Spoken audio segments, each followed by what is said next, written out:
नटवेश मनोवृतांसे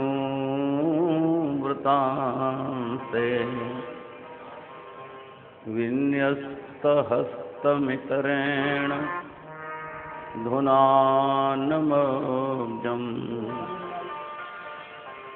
कर्णोत्पलालक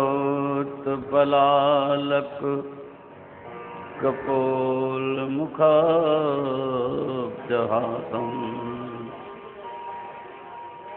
बर्हापीडं नटवर्वपुः कर्ण्योः कर्णिकारम् बिभ्रद्वासः कनककपिशम् वैजयन्तीं च मालाम् रन्ध्रान् वेणोर्धरसुधया पूरयन् गोपवृन्दै वृन्दारण्यं स्वपदरमणम् प्राविशद्गीतकीर्ति कृष्णातीरे कोकिलाकेलितीरे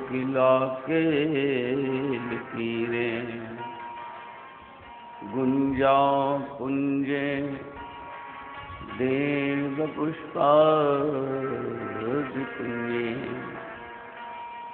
कम्बुगीवो क्षिप्तबाहुचलन्तौ राधा कृष्णौ मङ्गलं मे भवेतात् मङ्गलं मे भवेतात् विद्युतदत्ते राधिका सजल जलद घनश्याम युगल रूप नयनन बसो नहीं और सो काम नहीं और सो काम। बोलिए श्री वृंदावन बिहारी लाल की जय। ठाकुर श्री राधा हरिहर बिहारी लाल की जय। जगद्गुरु श्री चंद्र भगवान की जय। श्री बाबा हरिहर महाराज की जय।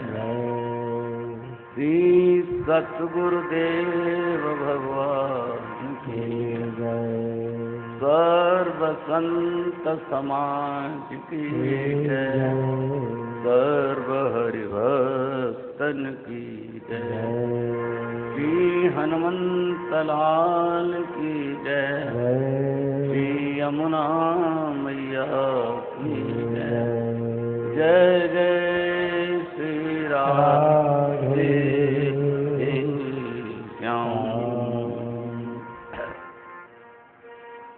श्री कृष्ण गोविंद हरे मुरारे हे नाथ नारायण वासुदेव हे कृष्ण गोविंद हरे मुरारे हे नाथ नारायण श्री कृष्ण गोविंद हरे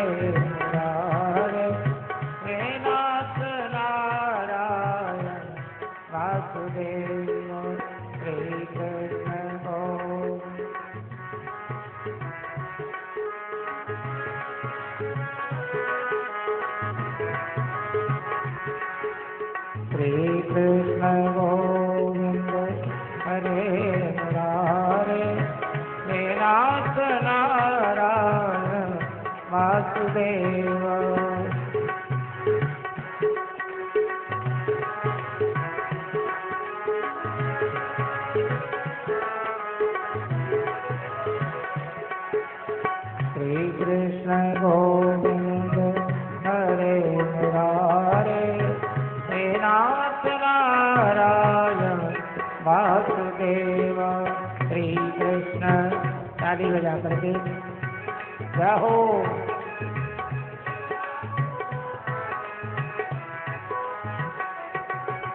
हे नाथ नारायण वासुदेव, हे नाथ नारायण वासुदेव।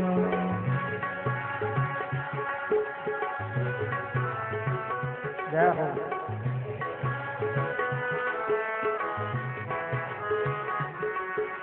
श्री कृष्ण गोविंद हरे हरे, हे नाथ नारायण वासुदेव। श्री कृष्ण गोविंद जय हो।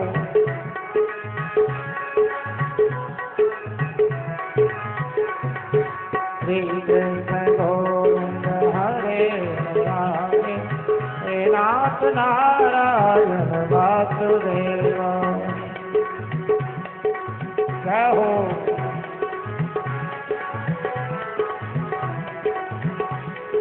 श्री कृष्ण गोविंद हरे मुरारे, हे नाथ नारायण वासुदेव जय हो।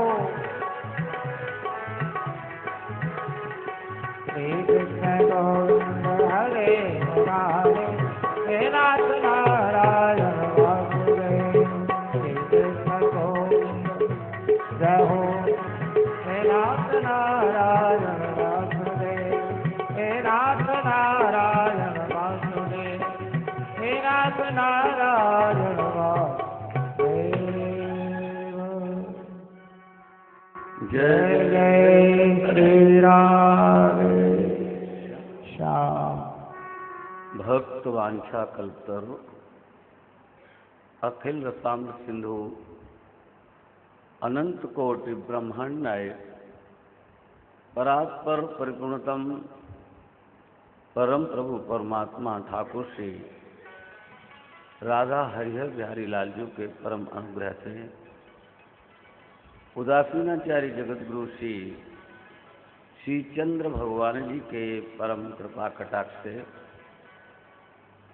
नित्य लीलालीन पूज्य चरण सुनाम धन्य भगवत साक्षात्कारी हरिहर उदासीन आश्रम के सभी दिव्य पूर्वाचार्य महापुरुषों के परम पुनीत आशीष से हम सब आप सब श्री दिव्य वृंदावन धाम के चैतन्य विहार क्षेत्र में प्रतिष्ठित बाबा हरिहर राधा कृष्ण कृपाधाम के सत्संग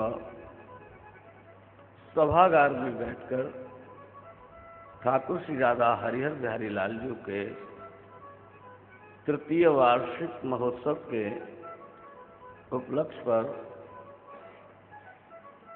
उन्हीं प्रिया प्रीतम युगल सरकार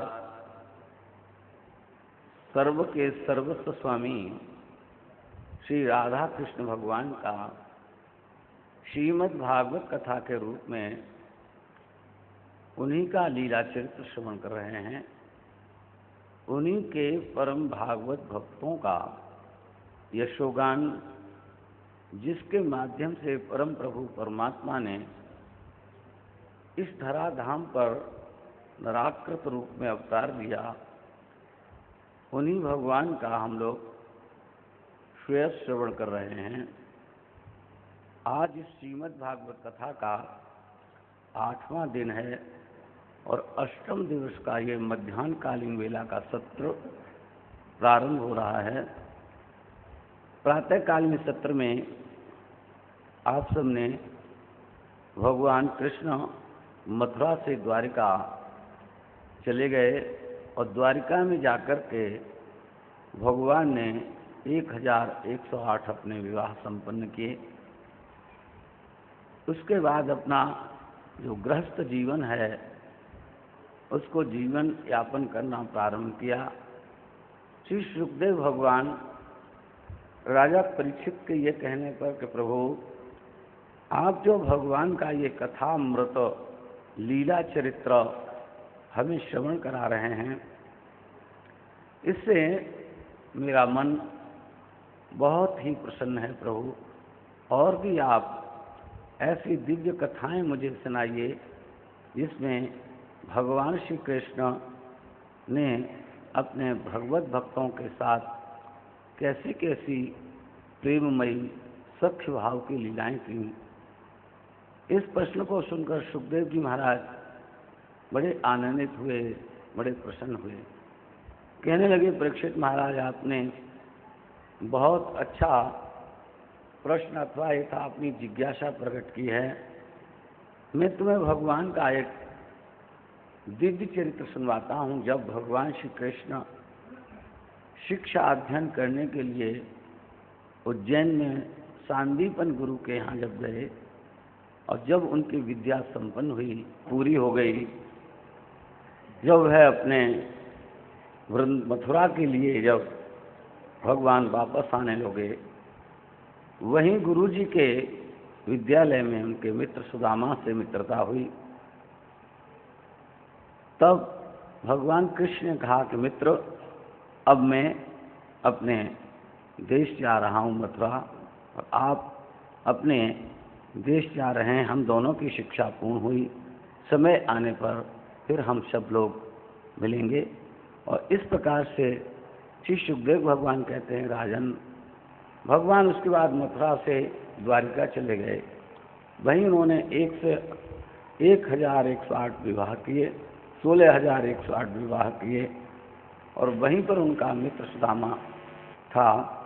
एक बार कहते हैं भगवत प्रेरणा से भगवान कृष्ण कहने लगे, मैं यहाँ पास में आ गया और मेरा सुदामा मित्र भी पास में रहता है, लेकिन कभी मुझसे वो मिलने के लिए नहीं आया।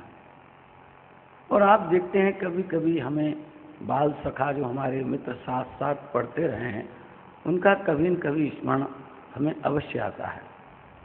भगवान कृष्ण को भी अपने बाल सखा सुदामा का स्मरण आया, लेकिन वो जानते थे कि सुदामा बहुत ही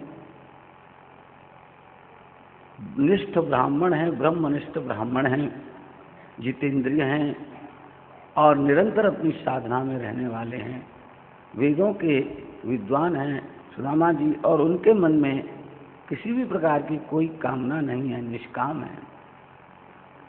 बहुत प्रसिद्ध सुदामा जी की जो वृत्ति का वर्णन श्रीमद् भागवत में आता है, वो कहते हैं वो निरंतर अपने घर में ही निवास करते थे, कहीं मांगने नहीं जाते थे। कदाचित जो उनके घर में आ जाता था उसी से वो अपना जीवन यापन करते थे। उनकी पत्नी भी ऐसी थी, अपने पति के अनुरूप चलती थी, तो उनके वस्त्र भी इत्यादि ज़्यादा ऐसे अच्छे नहीं होते थे। श्री सुदामा जी के पास भी वही एक वस्त्र होते थे, एक ही उनको ही वो प्रयोग में लाते थे। ऐसी उनकी पत्नी सुदामा जी थी। एक दिन दोनों पति पत्नी बैठे हुए थे। भगवत प्रेरणा से सुदामा की पत्नी ने कहा कि प्रभु, हमने सुना है कि आपके मित्र कृष्ण हैं और आप दोनों साथ साथ पढ़ते रहे हैं। कृष्ण का नाम सुनकर भगवान कृष्ण को बड़ा आनंद आया और उन्हें गुरुकुल की याद आ गई कि हम एक बार संध्या चुनने के लिए गए थे। तब संध्या चुनते चुनते बहुत भारी वर्षा हुई थी और हम दोनों मित्र एक पेड़ के पास छिपे रहे थे। तब हमारे गुरु महाराज आवाज़ लगाते हुए आए और हम दोनों को अपने आश्रम ले गए थे। तो इस प्रकार की बहुत सारी स्मृतियाँ सुदामा जी के हृदय में आलोड़ित होने लगी।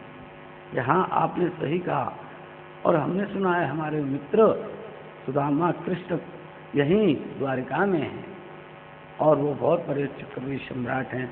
लेकिन श्री सुदामा जी जानते थे कि कृष्ण साधारण मानव नहीं, वह तो श्री निकेतन है, लक्ष्मी नारायण हैं, नारायण के अवतार हैं वो, और मैं दरिद्र हूँ, परम दरिद्र हूँ, मेरे पास कुछ भी नहीं। तो उन्होंने कहा, उनकी पत्नी ने, हमने सुना है वो बड़े उदार भी हैं। जहाँ राजा हैं, द्वारकाधीश हैं, वहाँ बड़े उदार भी हैं, हमने ऐसा सुना है। हम चाहते हैं कि एक बार आप केवल मिलने के लिए उनसे जाओ, मिलना तो चाहिए। सुदामा ने मन में सोचा कि मैं कभी इसलिए नहीं गया, शायद उनके मन में ऐसा न हो कि सुदामा कुछ मांगने के लिए हमसे आया है, इसलिए मैं कभी उनके यहाँ गया नहीं। उतनी ने पत्नी ने कहा कि आप इस भाव से मत जाओ, केवल मिलने के लिए तो जाओ, उनसे मिलना चाहिए, आपके मित्र हैं। तो कहते हैं कि सुदामा की पत्नी ने जब सुदामा जी से कहा तो वो मान गए, तैयार हो गए कि चलो ये भी अच्छी बात है, बहुत दिन हो गए, अपने मित्र से मिल करके चला आऊँगा।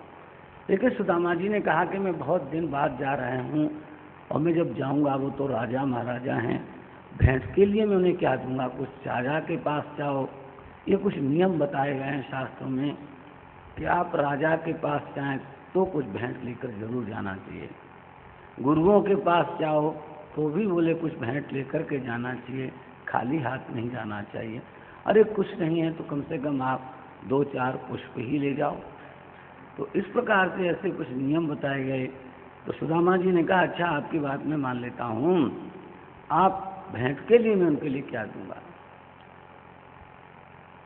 तो सुदामा जी की पत्नी पास पड़ोस के घर में गई, उनके पास इतना भी नहीं था, तो 4 मुट्ठी तंदुलन 4 प्रकार का चावल उन्हें मिला। एक कहते हैं कि लाल रंग के कुछ चावल मिले, किसी घर में गई, एक घर में गई तो कुछ सफ़ेद चावल मिले, एक घर में गई छोटे चावल मिले, एक घर में गई कुछ बड़े चावल मिले। 4 प्रकार के चावल थे। एक ही उसने फटा पुराना ऐसा ही बहुत सा कपड़ा जीन्स था, उसमें कहा कि लो महाराज ये आप ले करके जाना वहाँ। कहते हैं सुदामा जी जब चलने लगे तो उनको भगवान कृष्ण का ही स्मरण था कि मैं कृष्ण से मिलने जा रहा हूँ, और पूरी उन्हें सारी की सारी बातें विद्यार्थी जीवन की स्मरण होने लगी। कृष्ण का संपूर्ण ध्यान करते हुए श्री सुदामा जी चलते जा रहे हैं। वैसे श्रीमद् भागवत में तो ऐसा नहीं है, लेकिन बहुत से भागवतकार अनेक प्रकार से इस कथा को बहुत अच्छा बनाकर सरस ढंग से कहते हैं। कुछ कहते हैं, आप देखेंगे जब हमारे राष्ट्रहरि उसको कभी सुदामा चरित्र खेलते हैं तो कहते हैं ये द्वारिका 6। जब वो पहुंचते हैं तो कहते हैं भाई गुजराती बोलते हैं द्वारिका 6। तो ये लोग हास्य विनोद में कहते हैं कि वो सोचते हैं शायद द्वारिका 6 होंगी, लेकिन ये नहीं मालूम कि सुदामा जी भी तो गुजरात में ही रहते हैं। भाई उन्हें में तो गुजराती का ज्ञान है। अगर कोई गा के द्वारका 6 तो वही सुदामा जी को मालूम है द्वारका है। ऐसा लोग कहते हैं कि जब वो चलने लगे, चलते चलते वृद्ध शरीर हो गया था, उनकी सब बिल्कुल हड्डियां कहते हैं लोग जैसे दिखती थी, बहुत ही दुर्बल शरीर था। थक कर किसी पेड़ के नीचे बैठ गए, कहने लगे द्वारका अभी बहुत दूर है। जब उन्हें निद्रा आ गई तो कहती भगवान ने अपनी योग माया को आदेश दिया कि जाओ मेरा मित्र सुदामा आ रहा है और तुम उसको वहाँ से ला कर के द्वारका में उसे आप ले आओ। उन सुदामा जी को सोते हुए सुदामा को उनकी योग माया भगवान की, क्योंकि इस कथा में ऐसा भी आता है कि भगवान जब द्वारका में निवास किया तो अपनी योग माया के माध्यम से मथुरावासी जितने भी यदुवंशी थे उन्होंने योग माया के माध्यम से सबको वहीं बुला लिया था। ऐसे ही श्री सुदामा जी को भी उन्होंने योग माया के माध्यम से श्री द्वारिका में उन्हें बुला लिया। और जब द्वारिका में आ गए तो जब उनकी आंखें खुली तो उन्होंने कहा थोड़ी देर पहले तो मैं एक वृक्ष के नीचे था, ये तो बहुत बड़ा रम्य दिव्य शहर है। आप भगवान कृष्ण की द्वारिका का वर्णन जब श्रीमद् भागवत में पढ़ेंगे तो बड़ा दिव्य इसमें वर्णन किया गया है। सर्व ऋतु सर्वभव, निरंतर बोले श्री द्वारिका में सभी 80 ऋतुओं वहाँ पर हमेशा रमण करती रहती थी। लक्ष्मी वहाँ पर निरंतर वास करती थी। बड़ा सुरम्य वह नगर था श्री गोमती द्वारिका और बीड़ द्वारिका। जहाँ गोमती द्वारिका है आजकल, वहाँ कहते हैं वहाँ भगवान का सुधर्मा सभा इत्यादि सारा उनका जैसे दफ्तर वगैरह जो चला करता था वहीं चला करता था। और वहाँ से भगवान कृष्ण फिर बीड़ द्वारिका जाया करते थे, जो गोमती द्वारिका से लगभग 30 किलोमीटर पड़ता है। तो इतना बड़ा सुरम्य शहर था। जब वहाँ पर सुदामा जी पहुँचे तो उन्होंने वहाँ से पूछा भैया यहाँ कृष्ण का वो महल कहाँ पर है, हमें बताओ। तो वहाँ पर श्री सुदामा जी को वहाँ के लोगों ने भैया पूछने की क्या बात है, आप सीधे चलते जाओ, आपको भगवान कृष्ण जहाँ बैठते हैं वहाँ पता लग जाएगा। और जब चलते चलते सुदामा जी गए जब उनकी ड्योढ़ी पर, तो वहाँ पर उन्होंने पूछा ड्योढ़ी वान ने कि भाई आप किससे मिलना चाहते हैं? उन्होंने कहा मैं कृष्ण से मिलना चाहता हूँ, कृष्ण मेरे सखा हैं, हम दोनों एक साथ पढ़ें। ऐसा श्रीमद् भागवत में आता है कि भगवान कृष्ण के द्वार में किसी भी ब्राह्मण को रोक टोक जाने की आज्ञा थी। भगवान ऐसे ब्राह्मण निष्ठ थे और गौओं में उनका प्रेम था, धर्म की स्थापना करने के लिए आए थे। तो तम जब सुदाजी ने ऐसा कहा तो द्वारपालों ने भगवान कृष्ण को सूचना दी कि महाराज, जब उनका हुलिया उन्होंने शीर्ष पगा न जगा तन में, इस प्रकार का जब वर्णन किया, महाराज एक ऐसा व्यक्ति आया है कि न तो उसके सिर पर कोई पगड़ी है, न शरीर पर कोई वस्त्र है, न उनके श्री चरणों में महाराज कोई उपाहन है, और बूढ़ा वेश ऐसा, और अपना नाम बतावत अपनो नाम सुदामा, और वो अपना नाम वो सुदामा बताते हैं।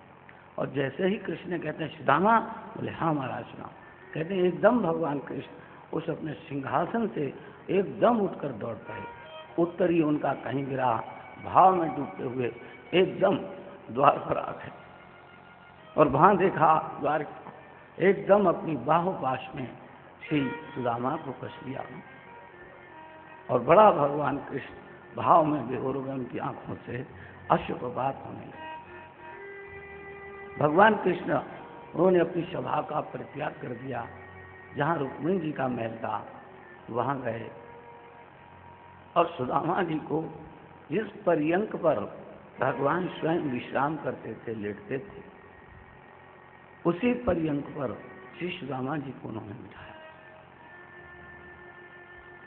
और जैसे ब्राह्मणों की पूजा की जाती है, वैसे ही षोडशोपचार से सुदामा जी का उन्होंने पूजन किया, और पानी जिस स्वर्ण पात्र में लेकर उन्होंने जल लाए कि मैं अपने मित्र के श्री चरणों को पखारूंगा, लेकिन ऐसा नहीं हुआ। भगवान कृष्ण ने पानी परात को हाथ छुओ नहीं, नैनन के जल सो पग झोए, बस उनके अश्रुपात होते रहे श्री सुदामा जी के, और श्री चरणों को भगवान कृष्ण के आंसुओं से उन्होंने धोया।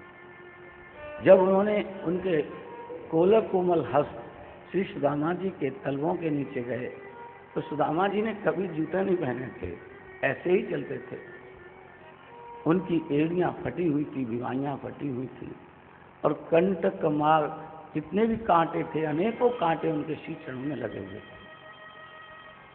भगवान कृष्ण को बड़ा दुख हुआ और कहा कि आप इतने दिन यहाँ क्यों नहीं आए प्रभु?